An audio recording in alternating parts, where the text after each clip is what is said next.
Honourable Prime Minister Charlotte Salwai Tabimasmas, Deputy Prime Minister and Minister of Trade and Tourism Honourable Jotham Napat, Minister of Finance and Economic Management Honourable Gayton Pikuni, Minister for Infrastructure and Public Utilities Honourable Christopher MLA, other Honourable Ministers, Chiefs of EFATE, Secretary General of Shefa Province, AVL Chairman Jason Rokau, Excellencies, the High Commissioners for both Australia and New Zealand, development partners and friends.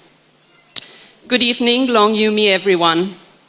It is a pleasure to be here to mark the culmination of years of work in partnership with the Government of Vanuatu and Airports Vanuatu Limited on the rehabilitation and expansion of Bowerfield Airport.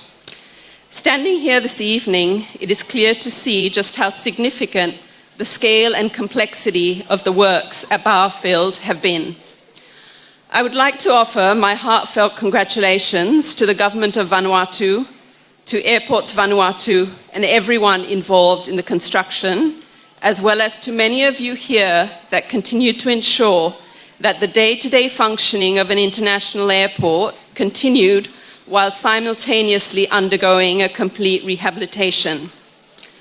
The World Bank first partnered with the Government of Vanuatu to support the Vanuatu Aviation Investment Project in 2015 for the repair, upgrade and rehabilitation of Bowerfield, Pekoa and Whitegrass airports, which are now renamed Port Vila Airport, Santo Airport, Tana Airport respectively.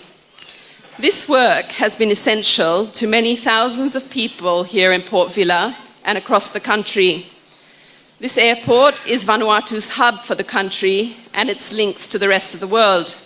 It is the gateway to international education opportunities, regional employment schemes, specialized healthcare and business opportunities for the entire country. And of course, the airport is central to supporting Vanuatu's thriving tourism industry. When you consider just how important international air access is for tourism, the number of people that benefit from a well-functioning airport grows into the thousands. From people working at the House Belong Handicraft, sharing Vanuatu's extraordinary culture with visitors, to agricultural producers and farmers producing fresh foods for restaurants and resorts on the outer island.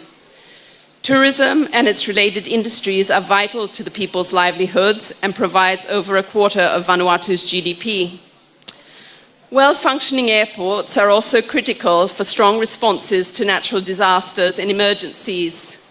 The World Bank and the Government of Vanuatu were already in the early stages of planning for an aviation investment project when in March 2015, Tropical Cyclone Pam struck the country. As you all know, Cyclone Pam obviously had a profound and devastating impact. But I'm particularly proud that the aviation investment project was able to help in the immediate aftermath of the disaster. The project enabled $3.8 million in emergency repairs to be prioritized, ensuring airports were quickly repaired to be able to serve their roles in supporting the delivery of emergency aid, facilitating urgent medical support, and ensuring the country was able to remain connected by air.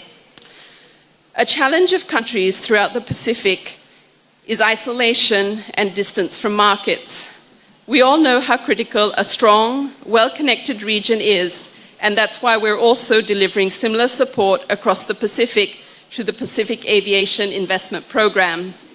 Works are now underway or already completed on airports and aviation infrastructure in Kiribati, Samoa, Solomon Islands, Tonga, and Tuvalu, funded through the International Development Association, IDA, the World Bank's fund for the world's at most need countries. Collectively, these works mean that aviation in the Pacific will be more reliable, safer, and able to meet the demands of an increasingly connected Pacific region. And beyond this project, we're proud to be continuing to grow our presence and commitments to Vanuatu. We are now investing more than $129 million into projects to connect more people here in Vanuatu, particularly those in rural areas, to electricity, to repair or rebuild vital infrastructure such as bridges and roads, and to build resilience to the ever-present threat of climate change and natural disasters. Once again, I want to congratulate the Government of Vanuatu and Airports Vanuatu Limited on this mammoth project. I look forward to seeing the opportunities that this airport will continue to deliver for all Ni Vanuatu. And I especially look forward to seeing our partnership with the government and people of Vanuatu continue to grow. Thank you to Mas.